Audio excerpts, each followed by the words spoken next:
Hey YouTubers, this is Ms. Ray keeping it real, and today I want to talk about something that happened to me. I want to talk about MRIs. So MRI stands for magnetic something imaging, magnetic whatever imaging, MRI. So this is what happened. As you all know, I'm going through this sarcoidosis journey. My doctor recommended that I have an MRI.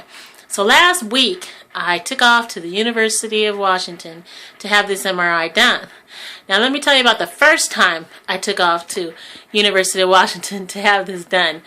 Okay, so I went to the University of Washington and my daughter with me, and I thought, well, we can go shopping afterwards and have a good time since I live 2.5 hours away from Seattle.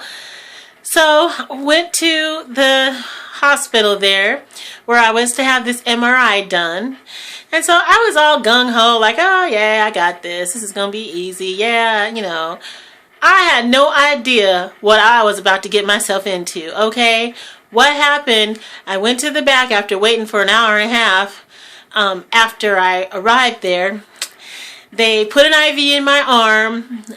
They had me change my clothes. I got a little bit nervous because they asked me if I was wearing any kind of metal, and of course I was, so I changed my clothes, and then he took me to where the MRI machine was. When I saw that machine, I'm like, okay, let me try to figure this out. They're going to try to put me in this hole. Okay, alright. So he had me lay down on this like really thin little table thing in front of the machine, and he asked me once again if I was wearing metal. At that point, whoops, I forgot. I'm going on this wig journey, and I forgot I was wearing one, and all of a sudden I started to panic because I started thinking about the adjustable straps.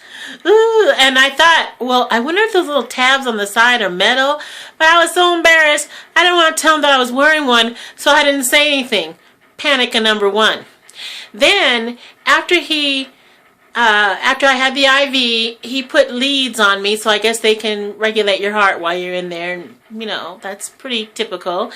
And then he put this big square metal thing over my stomach, right? It reminds me kind of like a bulletproof vest like you see in the movies. That's what it kind of looked like, I guess, so that they can see the imaging. I don't know. So they put that on, the leads and that. Then they put earplugs in my ear. Those things expand. I couldn't hear nothing that dude was saying to me. I was like, oh my gosh. I asked him, can you hear me? Because I can't hear you with these earplugs in.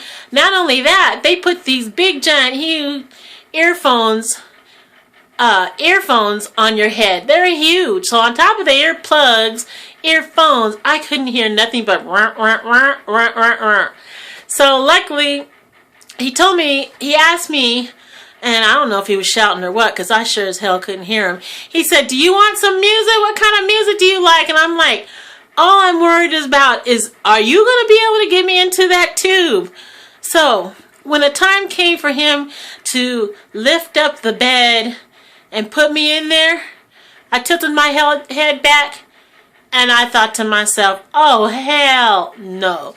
You are not going to try to shove my body into that little hole. Itty tiny hole. No. I went into a full-blown panic, y'all. Panic, panic, panic. I was like, please let me out. I can't do this. Please let me out. And I started shaking. I realized at that point that I had some serious problems with claustrophobia or anxiety or something. Oh no, there was no way I was going to go through that. I wanted the hell up out of there. So he let me up. I quickly walked out of there, got my clothes on, and left. Well, my doctor, about a week later, he explained to me, there's not to worry, there's a lot of people that have claustrophobia, but he did say that I really needed to have this MRI. And so he told me that he can give me some sort of medication for anxiety. All right, that'll work. Give me something. But I was kind of worried about that because I don't really like taking medications. And I take enough as it is, and I don't like things that make me loopy. He just told me just to make sure you have somebody who can drive. So, of course, I took my daughter. So, back, another 2-hour trip, back to Seattle I went. But this time, I was more prepared. I made sure I didn't have any adjustable straps on my head. I made sure that I was comfortable. They went again. This time I didn't have to wait. I thought, okay, I'm going to wait until I get there before I take the anxiety medication so that I won't feel loopy on the way there. But because it was a holiday, they were really slow, so they took me back right away. I didn't even get a chance to take that medication. And you're supposed to take it like an hour before. They took me back there, so I had nothing. I had no medication, but for some reason I wasn't as nervous. I went back there and they laid me on the bed like they did. They put the leads on. They put the bulletproof vest looking thing on my chest.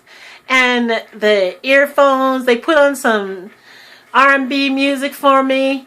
And they lifted me up slowly. This time I closed my eyes and I actually made it inside that tube.